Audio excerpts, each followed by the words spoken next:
This interview is being conducted for the Muncie LGBTQ History Project. My name is Laura Haywood and I use she, her pronouns. We are recording at 3 o'clock on May 1st over the phone. Thank you for being part of this project. Could you introduce yourself? Hi, my name is Vivian Edwards and I use she, her pronouns. As you know, we're interested in the history of the LGBTQ plus community in Muncie. How do you personally identify? I identify as a transgender woman. Have you always identified this way? I did not realize that I was trans until I was 22. I didn't really have the vocabulary until I was in my 20s, and I saw a book about transgender people, and once I had seen the term transgender and understood what it meant, I knew that was me. Was coming out an important experience to you? Coming out was a drawn out process, really, because I realized when I was in my 20s, my early 20s, that I had weird gender feelings. And so I experimented with wearing women's clothing and makeup, and I couldn't pass, and I got really depressed about that. And so I just said, I'm gender fluid. And after about a year and a half, I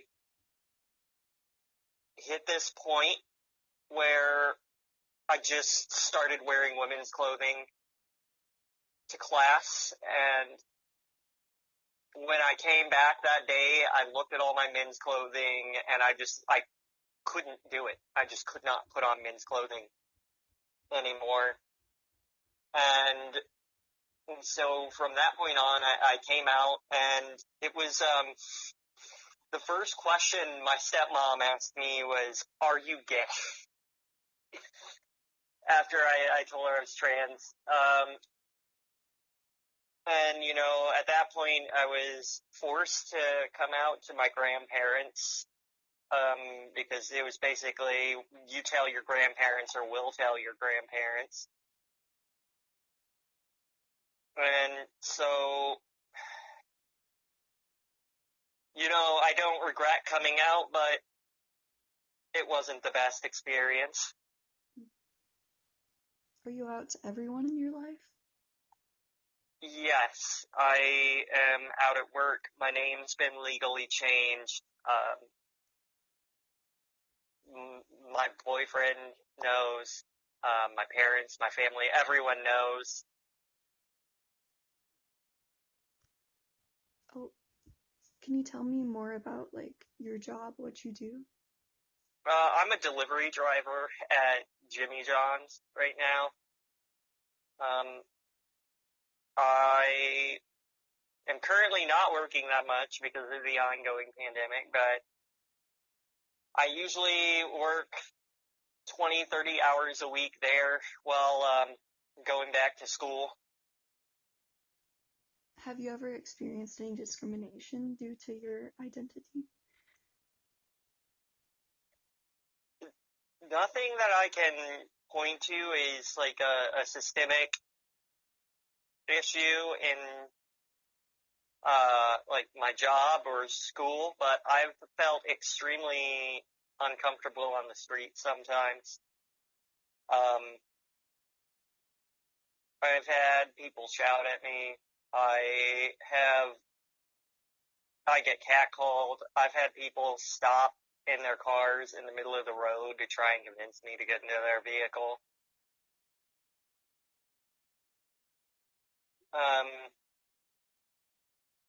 I used to feel safe at night. I used to like to go for walks at 1, 2 in the morning, but, I don't really go for walks like that anymore. Are you from Muncie? I am originally from Elkhart. I moved to Muncie in 2013 to attend Ball State, and, you know, I've just kind of stuck around for a little over 7 years. How would you describe the LGBT plus community in Muncie? I would say that, you know, there's a lot of important work being done in Muncie, in the form of, what is that organization called? In the form of Finding Spirit, the trans peer support group, and there's also a youth group that is ran for queer youth here.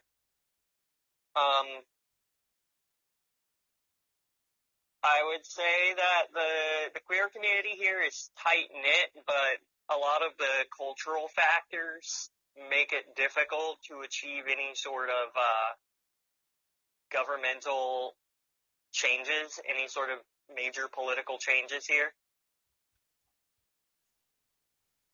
How do you think the LGBT community in Muncie compares to other places?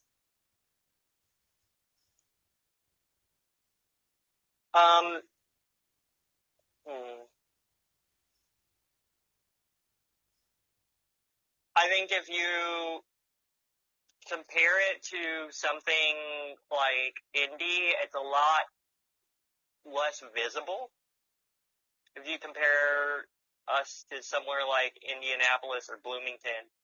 But I think what a lot of people don't realize is that it's a regional hub for people to come to. So, you know, if you're in outlying town like Hagerstown, for example, and you're trans, that's not the place to be. Muncie is a better option. And, you know, there's this stereotype that all queer people want to live in a big city or on the coast, but that's really not true. I know myself, for example, I do want to live in a town the size of Muncie. I don't want to live in a major city. So I'd say quieter, less visible.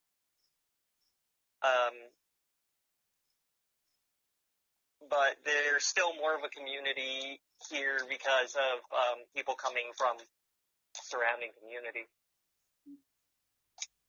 You mentioned that Muncie has some programs for the queer community. Do you know of any Yeah. other ones? Let me double check. I have a bunch of business cards. Muncie Outreach is a major organization. I would say Muncie Outreach does most of the work here for the queer community, and the same people that run Muncie Outreach run Finding Spirit. I know that the YWCA is queer friendly. There is the Mark III, the gay bar. They do a lot of fundraisers and visibility related stuff. There is Queer Chocolatier. They're still around and they're visible. We had a group called East Central Indiana Transgender Alliance for a while, and I was one of the organizers of that, but that's sort of a defunct project because of, you know, I had to step back from it because of going back to school and handling personal issues.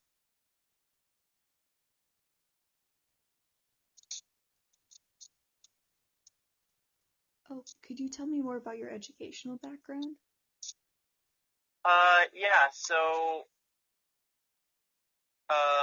I graduated from Elkhart Central High School, which I don't think is around anymore now, and came to Ball State to study chemistry. You know, I was a bright kid. I came in with 22 credit hours because I took like 4 AP tests in high school. And So I came in studying chemistry, took organic chemistry as a freshman, and I was doing great. But I was sexually assaulted, and that led to me getting addicted to cannabis, which led to me dropping out of school. And so after a lot of stuff, including getting off of weed and transitioning and tackling that trauma, I am going to be finishing up my chemistry degree this fall.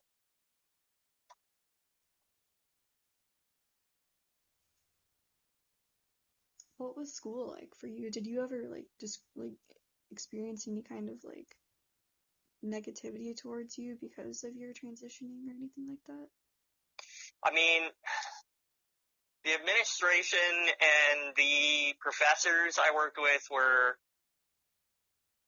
it was a change for them, because one day I am male presenting and the next day I'm wearing a bunch of makeup and dress, and that's a shock for people, and I understand. And it was a difficult experience for everybody. I mean, it's a transition, no pun intended. Well, pun intended. I mean, there were individual students who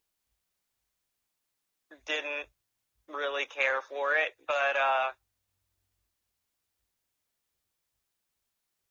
they kept it to just comments. And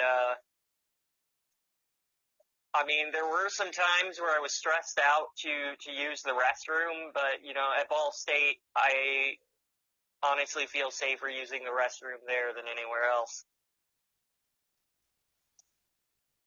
How do you think Muncie differs in the community wise between your hometown of Elkhart and yeah? Well, I think a major point would be that Elkhart is much more racially diverse than much of the state. Like, Elkhart has a very high Latino population versus Muncie, where it is much more white. And I think another thing is if you look at the way things are drawn up in Elkhart, which I've not followed Elkhart's politics in a long time, if you look at the situations with the Democratic constituency, I think they would be similar along those lines.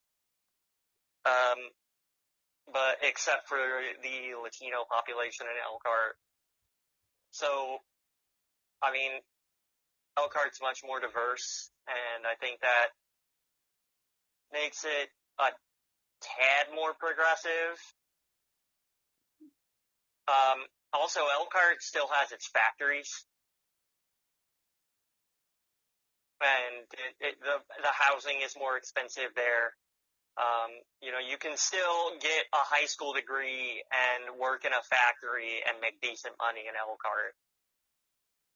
And, it's not a possibility in Muncie anymore. Is there anything in particular that you think is keeping you in Muncie? A reason you want to live here? How do I put this?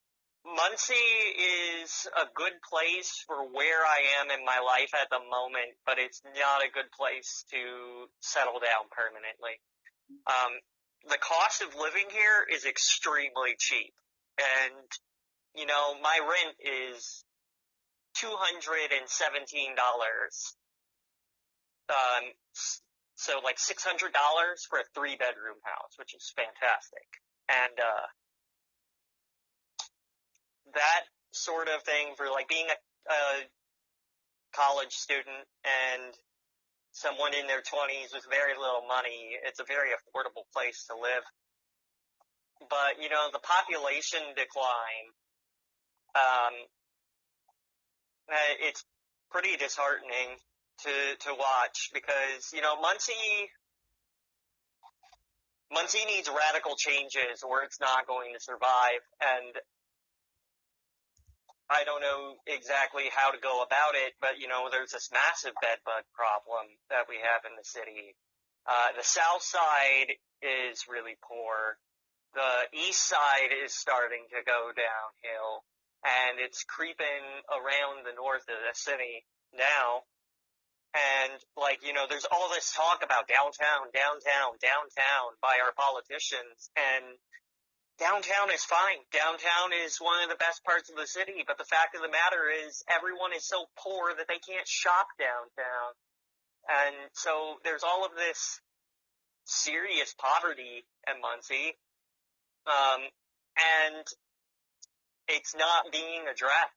Like, the working class in Muncie is living in some pretty crap conditions right now. Look at the lead numbers. The amount of, houses that have elevated levels of lead in Muncie. There's so many fundamental infrastructure problems here that I don't know how to go about fixing it. Because, they have they're trying to build these luxury apartments downtown, and it's like people are not going to move to Muncie and live in luxury apartments if, the roads are not even taken care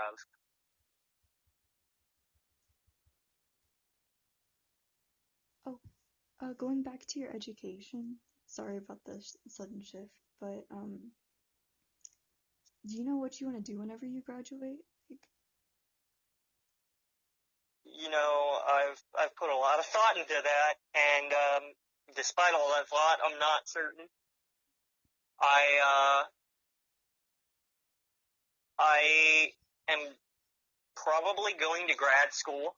My boyfriend's father is a chemist at the University of Kentucky, and he said that he'll help me go to grad school at the University of Kentucky. And I'm also going to apply to grad school at Ball State. But, I think my passion is more like political activism and political work. But, that's hard to get in and make a living off of. And so, in all honesty, I just want to live in a nice house with my partner and have some pets. And I'm gonna do what I need to accomplish that. And so if it's getting a master's degree and working in chemistry and doing activism as a hobby, then that's probably what I'm going to end up doing. You talked about doing activism. I found an article by the Daily News about the Transgender Day of Visibility demonstration. Were you a part of that? I helped organize it, and, all the signs in that article, all the signs in those pictures, anything that is blue, white, and pink paint, I painted those by hand. Do you think that you're going to want to do some more activism work in Muncie in the future? Muncie is a very difficult place to accomplish stuff for the queer community because of a lot of factors. If the opportunity arises, I'll definitely step up and participate, but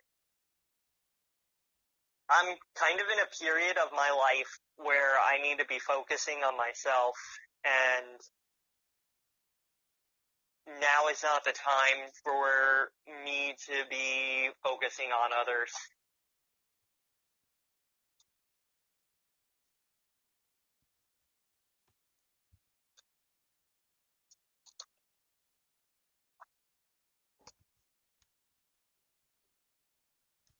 Are there any particular relationships that have shaped your life in important ways?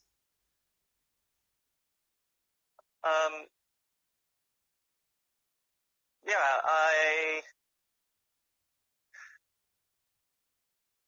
I definitely am close with um my father.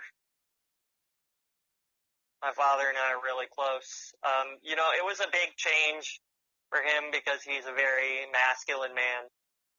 But he has definitely stepped up.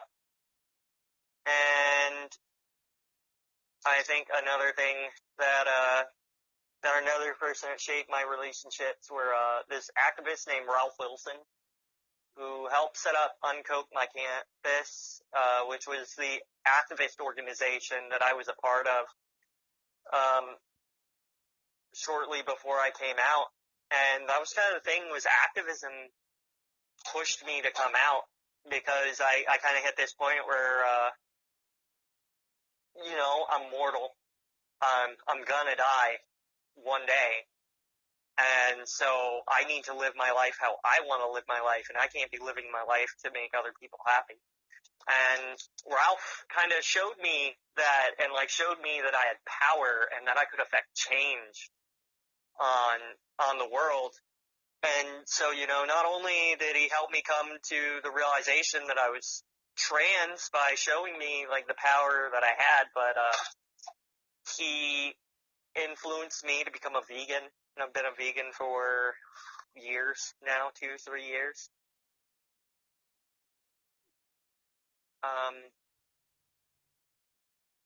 My partner that I've been with for a year, they're another important relationship. They've really helped me to examine my own self-worth and my priorities in life.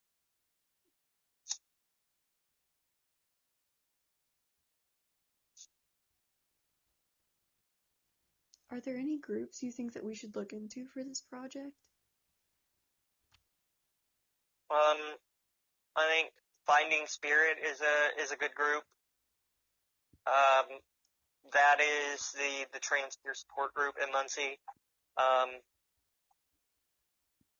There is, I just mentioned that group earlier, Muncie Outreach. Those would probably be the two groups that I would reach out to. You could also try the Mark, the gay bar in town. They might be able to help you too. All right, thank you.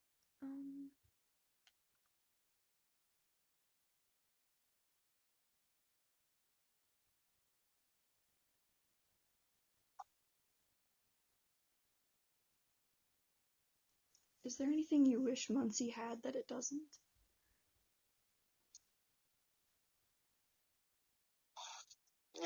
I kind of wish there was just a more progressive undercurrent. If you look at the base of the Democratic Party here, which is in Whiteley, you'd notice that they have 3 Baptist churches and a Pentecostal church. And so because the Democratic base here is heavily Baptist and has those Pentecostal elements, it's very difficult to get a politician in Muncie who is going to be very queer friendly. We do have the anti-discrimination ordinance, but it's very hard to be any more progressive on queer issues than that, because the fact of the matter is that LGBTQ people, there are not enough of us to form a voter bloc. In Muncie with any sort of real power. What is the relationship between the university and the rest of Muncie in terms of the LGBTQ plus community? It feels like it's 2 separate worlds a lot of the time. Muncie has a very real town and gown divide. My roommate has spoken with Merns asking, what does Ball State do for the community? And the point that he brought up was that they do studies on the community. But in my mind, that's the same as saying you're benefiting the Puerto Rican women who were experimented on for birth control by running experiments on them in studies. And so it often feels like, I don't know, that people at the university don't really get what it's like to live in Muncie, or they assume that that it's a bit dangerous to be on this side of the river or whatever. There's I think it's Gamma Rho Lambda is a queer-friendly Greek organization, and I've had good results with them. There is a group on campus called Spectrum. Spectrum from Ball State. That's another group you might want to hit up.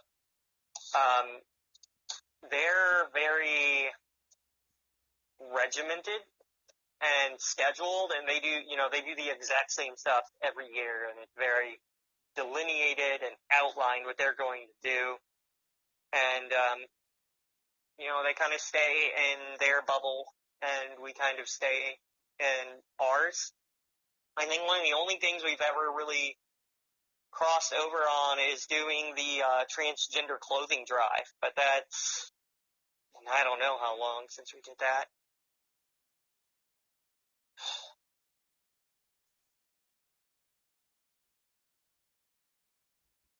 Oh, yeah. I wish if anything that there was more focus on really helping and improving Muncie, because for all intents and purposes, we're economically dependent on the university and the hospital.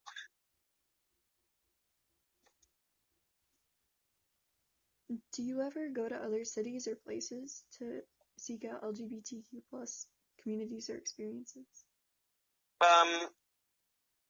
I have to go to Indy for my doctor's appointments. There is the Eskenazi Transgender Wellness Clinic in Indianapolis, and as far as I know, it's the only trans healthcare clinic in the state. And so I have to go to Indy every time. There is a group called INTEEP, Indiana Transgender. Can't remember. It's a project by the ACLU, ran by Kit Malone, for advocacy. Transgender Education and Advocacy Project. And I've gone to the State House before and had conversations with Sue Arrington. She actually mentioned some of the stuff I told her on the floor of the Indiana House of Representatives. And that was an experience. But I'm kind of an introvert. I really tend to sit in my room and have my experiences with the queer community online. I practice paganism, and the pagan community is extremely, extremely trans. So on the server we moderate that has about 200 people, we have 11 staff members, and 10 of them are trans.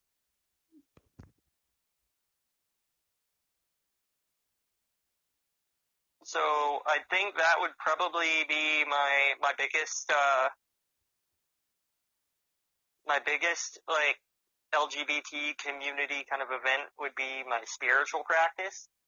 But it's definitely something that I consider when I'm considering like where I'm going to move, because my next move is probably going to be to Lexington, Kentucky, and that place being queer friendly is a major reason why I want to live there.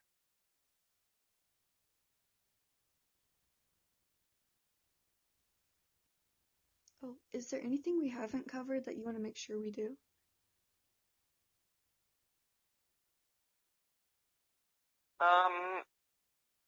No, I can't really think of anything offhand. Alright.